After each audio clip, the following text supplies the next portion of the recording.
मुफ्ती आजम नासरुल इस्लाम ने NIA की जानिब से मौलाना रहमतुल्लाह मीर कासमी को मुबैना फंडिंग की सरगर्मियों की तहकीकात के सिलसिले में पूछगछ के लिए तलब किए जाने पर रद्द-ए-अमल जाहिर करते हुए कहा कि मुझे नहीं मालूम कि उन्हें क्यों बुलाया गया। अगर NIA सिर्फ पूछगछ करेगी तो ठीक है। उन्होंने कभी भी दहशतगर्दी या इस जैसी किसी और सरगर्मियों की हिमायत नहीं की। वो जिस उम्र में है हम सब उनकी इज्जत करते हैं। हुकूमत को भी उनका ख्याल रखना चाहिए। मुफ्ती आजम ने कहा कि उन्हें यकीन है कि इस तरह की सरगर्मियों में मौलाना रहमत के मुलव्वस होने का सवाल ही पैदा नहीं होता।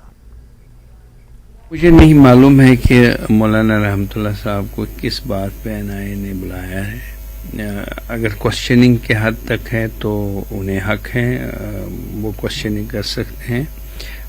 लेकिन इस जो शख्स उम्र के इस हिस्से पे पहुंच गया हो जहां हम सबको उनका एहतराम वाजिब है, तो मैं समझता हूं कि NIA को इस बात का ख्याल रखना चाहिए। और रहा सवाल दारुल उलूम रहीमिया का, मैं ये बात बड़े वसूख के साथ कहना चाहता हूँ, इन्होंने कभी दहशतगर्दी की न तरगीब की है और न तहरीक की है। और ये इंस्टीट्यूशन लोगों के किरदार को बनाने में, उनको तालीम देने में, इस्लामी अक़दार से वाकिफ़ कराने में उनका रोल बड़ा कलीदी और बड़ा मुस्बत रहा है। और इसके असातिज़ा भी हमेशा ये है कि अखलाकियात का ही दर्स देते रहे हैं। तो मैं समझता हूँ कि उन्होंने उनकी जानिब से कोई ऐसा काम मंसूब नहीं है कि जिसमें दहशतगर्दी या मनी लॉन्ड्रिंग का कोई मामला सामने आया हो। जम्मू कश्मीर में जल्द ही इंतखाबात होंगे और बीजेपी इन इंतखाबात में अच्छी कारकर्दगी का मुजाहरा करेगी। BJP general secretary organisation Ashok Kaul का कहना है कि मरकज में बीजेपी हुकूमत के 9 साल बड़े कामयाब रहे हैं। बीजेपी ने आज श्रीनगर में एक कॉन्फ्रेंस का इनेकाद किया जिसमें पार्टी लीडरों ने बीजेपी हुकूमत की हुसूलियाबियों का जिक्र किया। अशोक कौल ने अबया तनाज़े पर भी बात की। इस मौके पर वक्फ चेयरपर्सन दरख्शां अंद्राबी ने भी दोनों मसाइल पर इजहार ख्याल किया।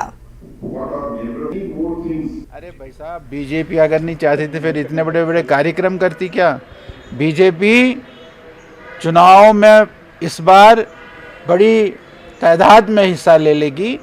और जैसे अभी बताया सुनील सेठी जी ने कि हम ये नहीं मानते हैं कि भाई बीजेपी यहाँ कोई ही सरकार बना सकती, जिसकी सरकार बनेगी, लेकिन हम पॉलिटिकल पार्टी है, अपना क्लेम, अपनी तैयारी पूरी रखते हैं और चुनाव में भारतीय जनता पार्टी अच्छा प्रदर्शन करेगी इस बार जम्मू कश्मीर में, ये हम आपको बताते हैं। मोदी गवर्नमेंट का स्मार्ट सिटीज़ का प्लान था, ये कॉन्सेप्ट था, ये तो था ही नहीं। इसके लिए तो हमारी गवर्नमेंट को निशाना भी बनाया गया अपोजिशन की तरफ से। लेकिन स्मार्ट सिटी आज आपके सामने है।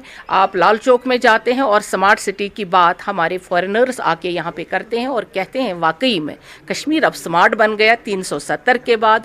और 370 के बाद वाकई में कश्मीर में अमन, तरक्की और खुशहाली आई और हमारे सारे नौजवान आज स्मार्ट लग रहे हैं, इसलिए क्योंकि उनके चेहरों पे हंसी है। जिला मजिस्ट्रेट रामबन के हुक्म के मुताबिक जम्मू श्रीनगर कौमी शाहराह पर कल ट्रैफिक आमदोरफ्त बंद रहेगी। चुनैनी नाश्री टनल से नवेगा टनल बानिहाल के दरमियान शाहराह की तजदीद और मरम्मत के पेश नजर गाड़ियों की आमदोरफ्त बंद रहेगी। जम्मू श्रीनगर कौमी शाहराह पर सफर करने वाली आवाम से अपील है कि वो एडवाइजरी के मुताबिक अपना सफर प्लान करें। जितनी वोट उतनी दिक्कत है। अभी 3 घंटा हो गया लाइन में लगे थे, वो भी बनिहाल नहीं पास। अच्छा, कितना टाइम लगता है आपको पंजाब से कश्मीर आने में और वापस जाने में? लग जाता है 5 दिन लग जाता है। 5 दिन लग जाता है।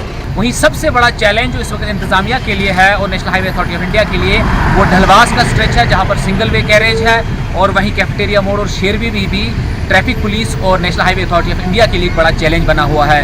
अब आने वाले दिनों में देखना बाकी है इंतजामिया एक दिन का या कुछ वक्फे का हॉल्टेज लेके सड़क की कितनी तजदीद व मरम्मत करता है और आने वाली यात्रा के दौरान जम्मू से नेशनल हाईवे पर ट्रैफिक की आमदरफ्त किस तरह रहती है। न्यूज़ 18 जम्मू कश्मीर तथा हिमाचल के लिए जम्मू से नेशनल हाईवे से बिलाल बाली। जम्मू कश्मीर के लेफ्टिनेंट गवर्नर मनोज सिन्हा ने जम्मू कश्मीर में बेजमीन गरीबों के लिए जमीन फराहम करने और मकानात तामीर करने के हुकूमती फैसले का ऐलान करते हुए कहा कि इस जमीन में जल्द ही एक नोटिफिकेशन जारी किया जाएगा। ये ऐलान LG ने कल शाम जम्मू जिले के अखनूर बेल्ट में गरखिल सरहदी गांव पंचायत में एक तकरीब से खिताब करते हुए किया। काबिल जिक्र बात यह है कि हुकूमत की तरफ से बेजमीन लोगों को जमीन फराहम करने का कोई इंतजाम नहीं था, लेकिन यूटी इंतजामिया कुछ अराजी कवानीन को हटा दिया है और अब वो PMAY स्कीम के तहत बेजमीनों को जमीन के साथ साथ मकानात फराहम करेगी। LG ने बताया कि मरकजी हुकूमत ने प्रधानमंत्री आवास योजना ग्रामीण के तहत इजाफी 1,99,550 मकानात अलॉट किए हैं। उनमें से 19,000 से ज्यादा मकानात जम्मू जिले के लिए हैं। LG की जानिब से बेजमीनों को जमीन फराहम करने के मज़कूरा ऐलान ने गरीब लोगों में उम्मीद पैदा कर दी है। अवामी नुमाइंदे भी इस फैसले का खैर मकदम कर रहे हैं। किसी गरीब व्यक्ति को जिसके पास जमीन नहीं है, प्रधानमंत्री आवास योजना में घर नहीं मिल सकता था क्योंकि सरकार के पास जमीन देने का कोई प्राविधान नहीं था। अभी 2 दिन पहले जम्मू में एक बैठक हुई थी, डिवीजनल कमिश्नर साहब भी थे, DC साहिबा भी थी, उसमें चीफ सेक्रेटरी भी थे। हम लोगों ने फैसला किया है और मैं उम्मीद करता हूं कि आजकल में वो नोटिफिकेशन जारी हो जाएगा कि ऐसे लोग जिनके पास जमीन नहीं है उनको सरकार जमीन देगी और प्रधानमंत्री आवास योजना भी देगी। मैं समझता हूं कि किसी भी प्रशासन का ये पहला दायित्व है कि जो समाज में सबसे गरीब आदमी, उस पर सरकारी संसाधनों का पहला हक होना चाहिए और यही माननीय प्रधानमंत्री जी बार बार निर्देश देते हैं।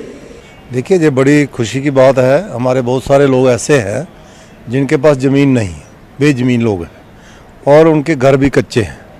तो सरकार का ये फैसला, माननीय महोदय LG साहब जहां आए, उन्होंने कहा कि अगर कोई ऐसे लोग हैं जिनके पास ज़मीन नहीं है और उनके मकान जो PMAY में जो बनते हैं वो नहीं बन रहे हैं, तो यहाँ पर जो सरकारी ज़मीन होगी, गवर्नमेंट लैंड होगी, उसमें से कुछ ज़मीन उनको दे दी जाएगी ताकि उनके मकान बने।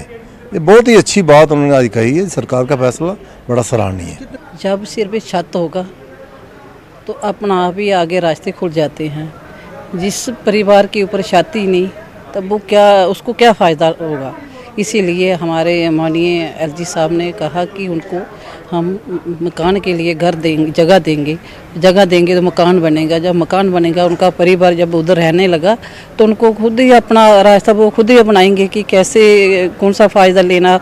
माननीय प्रधानमंत्री जी तो आज के कोई तो पीछे हट नहीं रहे, हर एक को फ़ायदा दे रहे हैं। आज कौन लोग हैं, एक भी बंदा बता दो जिसको बेनिफिट नहीं हुआ।